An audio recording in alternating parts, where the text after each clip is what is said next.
Les missions qui ont été données, c'était à la fois de former des jeunes, de bien figurer dans le championnat de R2 où l'équipe venait de descendre pour espérer se mêler à la montée et de pouvoir aussi maintenir sous pression les joueurs de la N2 qui descendent de temps en temps pour jouer avec nous.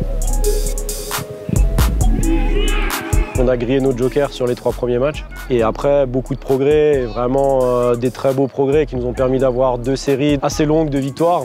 Mais malheureusement, les 3 premiers matchs ratés de notre part, plus une équipe qui est première, qui a gagné énormément cette année, a fait qu'on n'a pas pu se mêler à la montée, même si on est 2e au classement. Même si le club ne nous avait pas imposé absolument la remontée, c'est un objectif que je m'étais fixé et qu'on n'atteindra pas. Donc à ce niveau-là, un petit peu déçu, mais c'est pas forcément en une saison qu'on atteint les objectifs qui sont fixés. Donc on fera mieux l'année prochaine.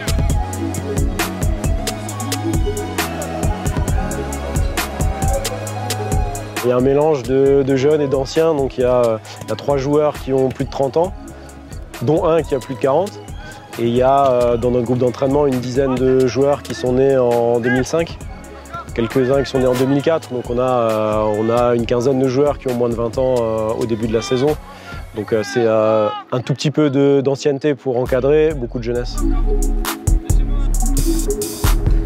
On va moduler un tout petit peu le groupe en fonction de ce qu'on a constaté cette année, par rapport à certains profils de joueurs ou de garçons même.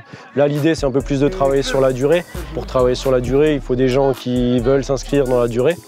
Ça correspond souvent à des valeurs de travail, d'abnégation, de patience aussi, qui ne sont pas forcément les valeurs les plus répandues en ce moment dans le foot. Nous, on aimerait s'inscrire là-dedans, donc ce sont les profils qu'on recherche.